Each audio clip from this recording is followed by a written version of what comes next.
Welcome, everybody, to the Tea with Ms McGill Show. It is Puka speaking. It is the star of the show, Reed Larson, to your right, my left. And as you can see, we're sporting a little different look this week. Playoff hockey is here. Yeah, we got some jerseys in the house here tonight. Of course, we always do our double A, single A lineup, and many of the times it's the single A lineup. We're talking about Hibbing, of course, Chisholm Hibbing, like you like to say. The others might say Hibbing Chisholm, but whatever. I usually have the double A lineup with talking about the games Grand Rapids has going. And of course, we're sporting some other jerseys in the back, the original Youngblood jersey, RT with Ms McGill merch. Sorry, Rock Ridge, Evelyn people, I don't have an Evelyn jersey. I will replace this with a Rock Ridge jersey as soon as the coaching staff gets me one. Otherwise, it's going to be Virginia.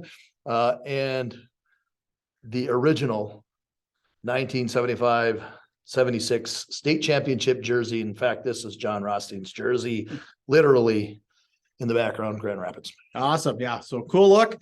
Happy President's Day, George Washington. Happy birthday. A big day. So just a little housekeeping before we get going. Obviously, it's Monday. We don't normally do the show on Monday, but we're going to do two shows this week. Get you ready for the quarterfinal action tomorrow night. Get you ready for, and then Thursday we'll do another show. Get you ready for the semifinal action. I was just looking. 2 weeks from Wednesday, Minnesota State High School Hockey Tournament commences. So kids, want to play in state tournament? You get 2 weeks. Get her done. For you seniors, the most important 2 weeks of your life is coming up starting on Wednesday. So like I said, follow. We have some new followers, but follow because you want to catch all the action. Let's say 2 shows this week, but some recent followers this past week, Amber and Mike Wentz, Matt Kakowski, and Dave Serlin. We were talking about our followers. So give us a follow right now. I'll give you a pause. We'll quiet for a second. Okay, you hit the follow button. Good, thanks. Who would be our 200th follower on Facebook? And it was someone, I'm sure you know, Tony Del Greco. I do know Tony Del Greco, the father of Joey Del Greco. Yeah. So, yep. So, Tony, thank you for being our 200th follower on Facebook.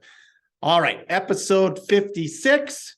We're going to start out tonight with our 7AA playoff preview brought to you by a new advertiser this week in the Blandon Foundation. So kids, parents, you want to turn this up. This is some real important info. Scholarship season is here, and the Blandon Foundation is accepting applications for a scholarship program until March 1st. So if I do my math right, including today, that's in the next 10 days. March 1st is the deadline.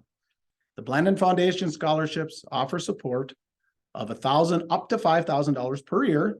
Scholarships staff also can connect you with other resources to help you reach the finish line of your educational goals. Students can use Blandon Foundation scholarships for any type of schooling after high school, certification programs, community, technical, or tribal college, and of course, four-year colleges and universities. Students who have graduated or are graduating from an Itasca County school, including Black Duck, Northholm, Bugganageeshig, Hill City, and Northland Reamer can apply.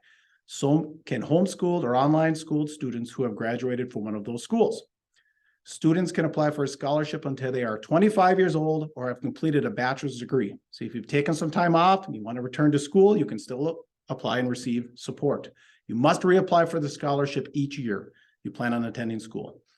New this year, students that plan to attend the Itasca campus of Minnesota North no longer have a separate application and must apply through the Blandon Foundation. So 3 easy steps to get your application in.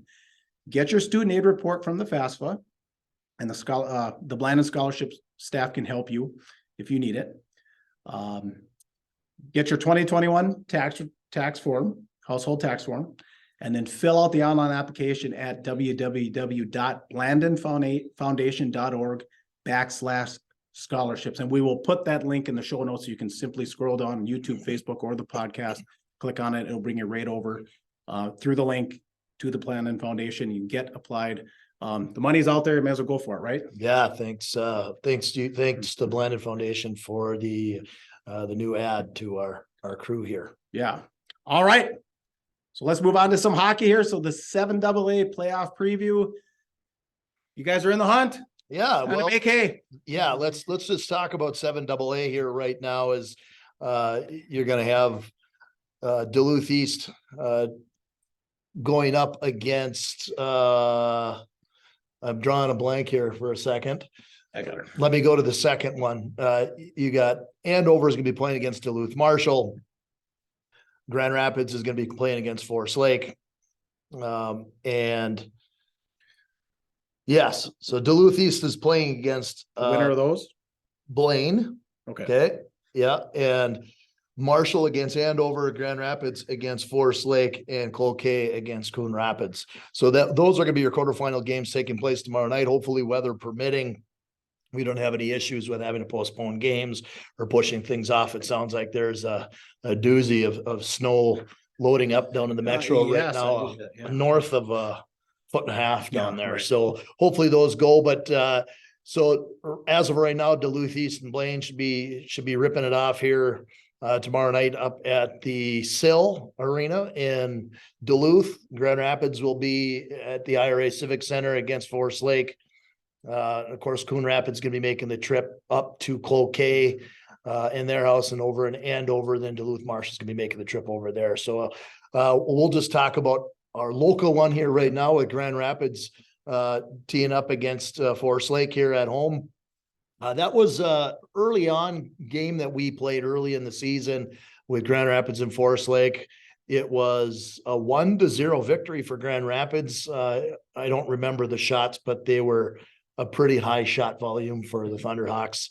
A real low shot volume, obviously, for Forest Lake. Miles Gunnarsson pitched a shutout that day, but there was a game-winning tip in front of the net by Gus Drennan to win that game 1-0. And since that point on, I think that Forest Lake had had a couple of decent wins, but then had gotten pounded by a couple of teams here in the recent future. Rapids obviously doing some things here over the course of the last couple of weeks, playing a pretty tough schedule, preparing themselves for high-level hockey. I would assume that going into that game, we're going to have a good fight from a Forest Lake Rangers team coming in to get some redemption from a couple of months ago. But our Thunderhawks are going to have something to say about that in front of their home crowd. Awesome. Okay. Yeah. So here it is. Playoffs here. Like I said, all those trips to the cities, that tough schedule out to Moorhead. Yeah. This is where we need to pay off. Well, let's hope it pays off at this point in time. Right. And like we said, there's some other teams that are fighting for spots, and we'll talk about one of those ones that we mentioned with Duluth East and Blaine. Yeah. Yeah. So Blaine, I kind of want to touch on Blaine a little bit. So Blaine, when I was growing up, pretty good hockey program. Even just 10 years ago, pretty well-respected, powerful program. Riley Tufte is from Blaine, right? Okay. And so who was the golfer that played for the Wild for a while, the big guy? I'm drawing a blank on played that for the one Gophers too. for a year. And anyway, comment on that if you see it. He's on the tip of my tongue. I didn't think of him in the pre-show. I just thought of him now. But anyway, so be it. Kind of what's happened to Blaine hockey. I was surprised to see them be in the 8th seed. Well, you know what? It's a difficult situation down in that kind of northwest metro, north central metro, whatever it is. Blaine was kind of the go-to town, a few years back, and that was back in your Dave Oss era. When he was coaching in that era and they're making trips to the state tournament, that was kind of the go-to place where a lot of transfers were going to, regardless of what they might say. Blaine may have developed their own players, this, that, and the other deal, but there were a lot of area kids from Coon Rapids that were going there. There were a lot of area kids from Andover that were going there. And since in near future, Andover has been pretty good. Well, not for no reason. Andover has been getting the bulk of the transfer kids coming from those areas into there. And now just recently, Coon Rapids has been doing some interesting stuff over there too. And kids have been excited about coaching staff there. A buddy of mine, Aaron Frock, that's been doing a pretty good job in that program, and people have been going to Coon Rapids too. So Okay. I think what's happening is the transfer from the kids that were originally going to Blaine are not going there anymore. Okay. Now they're leaving to go to Andover and partially some to Coon Rapids. Okay. Well, and we talked about earlier in the year, like I said, Apple Valley, who are they combined with now? Apple Valley, Burnsville. Burnsville. Yeah. It's like, That's scary. Yeah. So just, we did talk during that show, how fast things are moving. This is, like I said, Lakeville, one of the Lakevilles, was fantastic, and now they're struggling because everyone's leaving, right? Well, and we will give Blaine this much. Blaine did play in the play-in game against Anoka and beat Anoka 5-1. Okay. So that was a game that earlier in the season, I think there was a different result, and I can take a peek at that while Puka's kind of getting into our single A setup here as well too. One, I did figure out the player, Nick Bukestead. Yeah. For the Gophs. How did we forget? Yeah, for the Gophs. Well, I think he was at I think he was a high draft pick for the Panthers. Then he played a little bit for the Penguins, right? And then he came to our Wild for a year. He might have even been there last year, but I don't know if he's still playing or if if you know anything, go ahead and feel. Well, going backwards just 1 second before we get into this. And now I did my scrolling here and did my research. So Blaine and Anoka played in the play-in game in order to see who plays in the quarterfinals, and Blaine wins 5-1. Well, it was just back on January. I just had it in front of me. Anoka beat Blaine just a couple of weeks ago, 1-0. Oh, okay. So there was some controversy on who was going to end up getting that seed in front of the other. And they were, a little bit upset about who was going to get 8 or 9. And we're kind of thinking as coaches in the section, like, what are you guys getting all mad about? Who is going to get the 8 or 9 seed? Well, turns out that Blaine made it a little more convincing. He said Anoka did beat him a few weeks ago, 1-0, but that's not the case for the play-in game. Yeah, well, we'll talk about mad seeding here in just a second. But that's gonna be a pretty decent rivalry there, Anoka and Blaine. Yeah, it is. It is. Yep. All right, drill the like button. We'll move on to our 7A playoff preview, brought to you by our friends over at the Rink Sports Bar and Grill. We pumped the gift card special through the holidays, so don't forget about your gift card. Dust it off. Get down to the Rink Sports Bar and Grill. Open 7 days a week. Breakfast, lunch, dinner.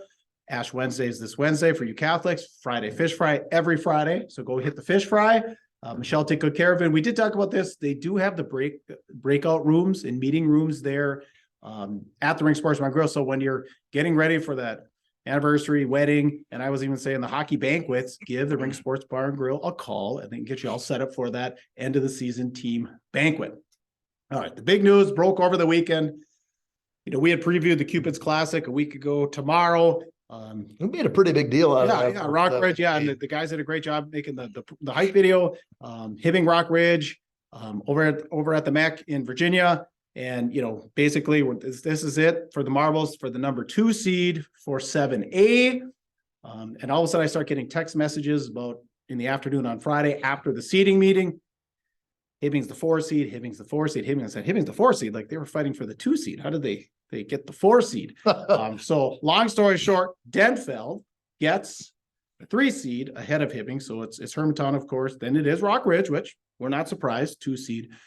But a little bit of contrary, a lot of anger out of Chisholm Hibbing parents getting the 4 seed. Shocked, I guess, is kind of me. I mean, I'm thinking clearly Hibbing's the better team. But I guess I just took a real quick look. The Hunters 3-2 in their last 5. Hibbing 3-2 in their last 5. Nobody's really on a roll. Shocked. I guess we'll start off with just kind of, are you shocked? What are your thoughts? Yeah, I don't know. I look at it, I guess, from the integrity of the people that are voting. And I guess if I'm sitting in a couple of different seats, if I'm sitting in Rockridge's seat and if I'm sitting in Denfeld's seat right now, I don't want to play Hibbing in the semifinal game. Yeah, okay. I'd rather, if I'm Rockridge or Denfeld, I'd rather be playing each other. Yeah. Especially Rockridge, it is blank 6-0 a couple of weeks ago at the MAC. Yeah. So, and Denfeld, I think, is kind of looking at the other two, like would rather not play them either. I guess Rockridge, whatever, but for Rockridge, they don't want to match up against Hibbing in the semifinal. They'd rather see Hibbing get knocked off in the semifinals against Hermantown. So you can go back to your word that you were going to throw in there. Are they getting targeted? It seems to me that, I guess, in my opinion, and I would be pissed if I were Hibbing people too. I'd be mad. I'd be upset because Hibbing is, in my opinion, is the clear number 3. Sorry, Denfeld. I like Coach Jago. I like your team, but it just, to me, it doesn't work out that well. The only reason why Hibbing's not the 2 seed is because Rock Ridge beat them. Right. And Hibbing was 15-8-1 or whatever their record was by the end of the year, and had split with Rock Ridge and had they play a little bit more difficult of a schedule. So in my opinion, the integrity of the vote when those coaches go in there, you're supposed to vote people based on how they did head to head, all of this kind of stuff, rather than who do we want to play against? And if that were the case, when we went into our seating meeting, we might have done some different things too, but integrity takes over when it comes to vote. Sorry, guys. I hate to say that. I'd be mad too. But I guess if the way you voted, if it worked out the way you wanted it to, good for you. But I don't know. Some people come back to why did Section 7 AA have to, for a couple of years, go to the QRF ranking? Well, they went to the QRF ranking because teams were getting targeted, and Coach Trent Klatt didn't like the way teams were getting targeted. So he put in there, back when there was a couple of teams that teamed up on Rapids, they ended up being the 4 or 5 seed when they should have been the 2 or 3 seed, the way their season went, because certain teams teamed up against them. And he got upset. He did that, pushed for it the next year. It lasted for what, 5 years where they were in it. And we finally got rid of it, saying, no, I think people have integrity back intact. We don't need a computer doing our seeding for us. And I think Section 7 is back to this. Yeah, let's keep integrity intact here. This is what we're looking for, blah, blah, blah. So I'm not pointing fingers at Rock Ridge or Denfeld, because there had to be more than just 2 votes that took the cake. There had to be some other votes that fell in there too. Yeah, well, here's some of the arguments here. I'll just read a couple of bullet points I got. So 15-8-1 is what Hibbing ended up with as far as a record. Denfeld 13-11-1, so close to 500. Hibbing with the better section record 3-2-1. Denfeld was 2-3-1. Hibbing number 3 in the conference, LSC, took Denfeld 5th in the conference. Hibbing lost to Rapids 3-1. Denfeld shut out 6-0. Hibbing split with Rock Ridge. Denfeld lost to Rock Ridge. It was not 6-0, it was 6-1 a couple of weeks ago and 5-2. Hibbing over Marshall 4-0. Denfeld over Marshall 3-2. And Hibbing beat Albert Lee and Cloquet. Denfeld lost to Albert Lee and Cloquet. So those are just some stats. And yeah, like you said, the QRF, but then I did see something. So you go back to the QRF. So that's what I thought, well, you got to bring the QRF. But then I did see something. Now, I don't know when this was exactly from, but that Denfeld was slightly ahead of Hibbing at 83.7 to 83.5. Denfeld was ahead in the QRF. Well, the thing is if they did end up going with the QRF, there's a 2 to 3 point swing. So if you are within 2 or 3 points of each other, one is 2 or 3 points higher than the other, then it goes straight to head to head. Okay. So it wouldn't matter if points were above. If you're 2 or 3 within 2 or 3 points, it's whoever won head to head, boom, they slide into the spot if they head to head wins it. So how did you guys not get the 1 seed last year with the QRF when you beat? Because they were slightly more than 3 points ahead of us. Okay. So yeah, but at any rate, their other conversation comes to this is, and again, I kind of poked and gave a little bit of, I pumped the tires of Hibbing a little bit as to how mad that they were. But guess what, Hibbing? Maybe it's just a little bit of karma. Like you've been telling people for the last year that there's the possibility you might go AA. Rock Ridge went AA. Denfeld went AA. You were supposed to go AA. And some of these teams are like, well, you know what? You decided not to go AA. So I guess putting it to maybe it's a little karma. I don't know. Interesting. I thought of that angle. Well, I mean, these teams were all gonna do this, and there was actually 4 teams or 5 teams that were planning to do this. And at the 11th hour, 2 or 3 of them dropped out, and Hibbing was one of them that dropped out. They were all in to go. Rock Ridge was all in to go. Denfeld was all in to go, and 2 other teams were all in to go. And at the 11th hour, when it came down to signing their name on the dotted line, Hibbing pulled their jersey out of there and said, we're not going to go AA. We're staying where we're at. Kind of like, okay, well, I guess we're going to go. And so is Denfeld. So interesting. Yeah. So as much as I was supporting, I think the vote was like a little iffy when it comes to integrity for some of these teams. At the same token, I can maybe see why some of these teams were maybe targeting, because a little karma, like, well, maybe you said you were going AA. Maybe you should have. Interesting. Okay. So fan question that came up too. Quick question. How can a team like Hermantown only play 4 section games, A still be in the section, and then of course get the number one seed? Oh, I don't know. Say that again. Okay. How can Hermantown only play 4 section games and still be in section 7A? And, how do they get the number one seed being that they only play four teams? Well, here's the deal. And the reason why I had you say that again is because I wanted to hear you say it out loud and have you hear yourself say it out loud again, because section seeding for seeding purposes, it doesn't even matter if you play any of the teams in your section. You can play 1 game in your section or 2 games in your section and still get seeded. You do not have to play anyone in your section. It's not like it's a conference. So if it were like a conference, like the Lake Superior Conference, you have to play each team at least once. Okay. Some conferences out there, you have to play teams twice unless there's some kind of deal that you've made with that school. Like, for instance, when I coached in Wilmer, we played in the Central Lakes Conference. Well, 18 of your games are already tied up right there. Really? Yeah. So Massive. yeah, and it's different now because you can just, in my opinion, start to take some of the conference stuff and say, who really cares all that much? Like, sometimes you're better off playing an independent schedule, like some of the teams from the area do, like Duluth East does, like Rapids did for a couple of years, and then got into the Lake Superior Conference. It's some of these teams are looking to join conferences, and to be honest with you, all conferences do is lock you into playing at least 1 game with somebody. And for teams like Duluth East, Grand Rapids, some of these other teams, even Hibbing, you're not struggling to put a schedule together. People want to play you. They want to come to the Hibbing Memorial Building. They want to come to the IRA Civic Center. They want to play Duluth East. So those teams are not worried about putting a schedule together. Some of these teams want to be in conferences because they can't field a 25-game schedule. So it forces them to play. But section-wise, you don't have to play these teams. You don't. Okay. So at any rate, it'd be different if, with every section game that you played, there was a pointing system where, you have to play each team once. For every win, you get 4 points. For a loss, you get 0. For a tie, you get 2. Yeah. Then it'd be a different story. Then your seeding would be completely, you wouldn't even have to vote for a seed. It would all be point based. Yeah. Okay. I learned something there. All right. Hammer the like button. We'd appreciate that. All right. We're going to get into some bold predictions for the playoffs here, brought to you by Iron Range Apparel. We've talked about them a lot. The ODR swag you can find there: jerseys, hats, baseball caps, sweatshirts, hoodies, gift buyer's paradise. Of course, Valentine's is just a little bit behind us, but if you forgot that special something for that special sweetie, Iron Range Apparel in the Thunderbird Mall is where you go. Like I said, gift buyer's paradise, everything's there. The Richters will take really good care of you. Like I said, all the cool swag. Playoffs are coming. You're going to look real cool at the rink. So get out there. Nobody wants to look bad during the playoffs. So get out there to the Thunderbird Mall and get your merch. All right.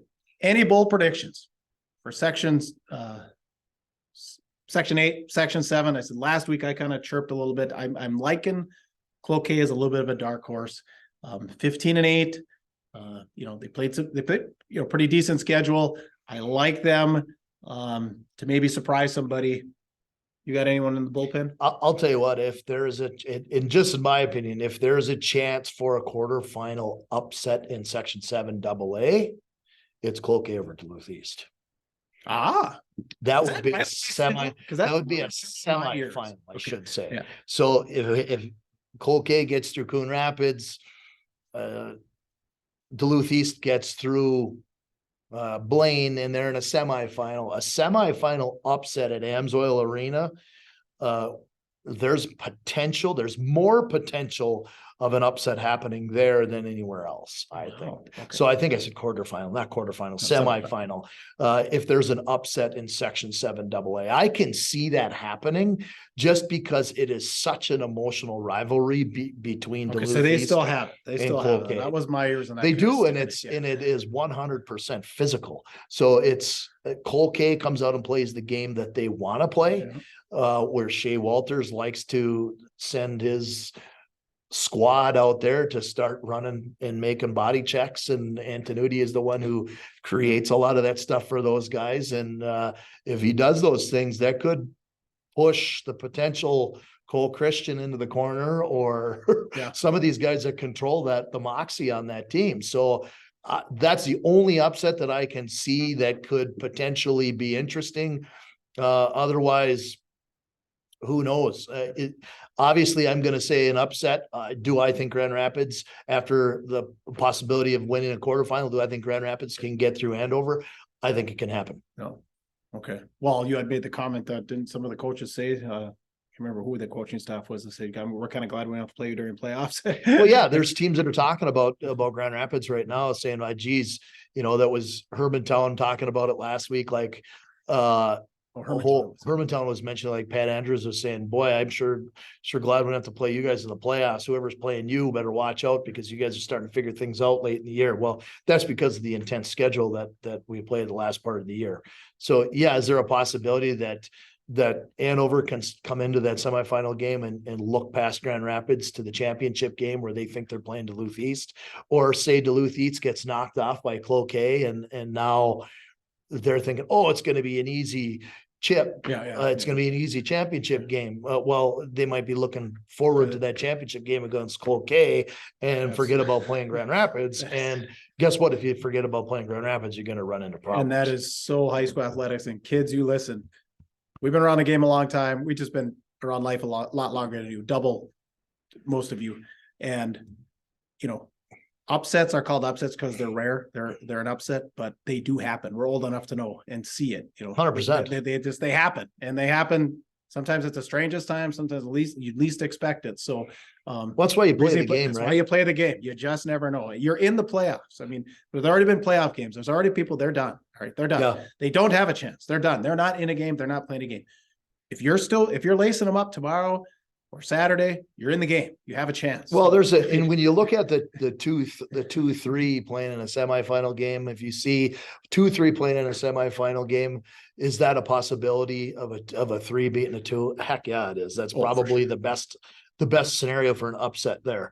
If you're looking at a 4-1 and people are going, 4, there's no way 4 is going to beat 1. Yeah, there is a chance that 4 could beat 1. Sure. In that section. No question about it. So there's a chance for an upset in either one of those games in a semifinal. Am I looking at something for section 8 when we're talking about 8 single A? I don't think there's a possibility of any upset whatsoever, because Warroad, I do have to take a small bite out of Crow, not a very big bite, but a small bite out of Crow, because I thought that Warroad was going to go perfect throughout the course of the season. There is one little blemish on their record right now. They went 24-0-1 with a tie to the Sartell Sabres down at Burnix Pepsi Arena in Sartell. So I saw that Saturday. Yeah, that was a nice, good little game by them. And I think maybe Warroad taking a little bit closer look at playoffs and thinking, we're going to coast through this one in a pretty difficult place to play. Just in my experience of playing down in that rink, that's a tough place to play in Sartell, and they get a decent crowd there. And, sometimes a goalie has a night, and it sounded like goaltender must have been the coach's kid, because I think his last name is Hacker. Must have stood on his head, and I guess that's what it took. Yeah, shots were pretty lopsided, but kind of a scare for Warroad. So the 1-1 tie on Saturday. But there isn't anybody that's going to beat them. They're going to go through their section, and it's not even going to be close. Yeah, Swiss knife through butter. All right, hot knife through butter. I mean, okay, scores and more. Or anything else, I should say. Nope. Okay, so scores and more presented by Aspire Heating and Control, your local Bryant dealer. Bryant is the official heating and cooling company of your Minnesota Wild, specializing in gas, electric, and hydronic heating and cooling systems for existing and new construction, residential and commercial installations available, forced air systems, boilers, heat pumps, mini splits. They are, of course, licensed and bonded. Justin is the guy to call, 218-999-5957. Again, 999-5957, Aspire Heating and Control. All right, some scores and more. Bemidji, 3-2 winners over Thief River Falls. Ely down by North Shore 5-4. Rosa with a 7-4 win over East Grand Forks. East Grand Forks sounds like a little down this year, although they did have that one good game. They did that. Remember they did home and home a couple of weeks ago against Warroad. Gave them a little bit of a run. So Denfeld's 6-2 loss to Sartell. Greenway and Rock Ridge matched up last week. We previewed that a little bit. It was a 6-0 win for Rock Ridge over at the Snake Pit. I Falls, 11-1 winners over Moose Lake Willow River. Brainerd with a section win, 4-3 over St. Cloud. And as always, the Walleye Scott Edina update. This is going to make all of you smile. Edina blanked by Wyzetta 7 rip.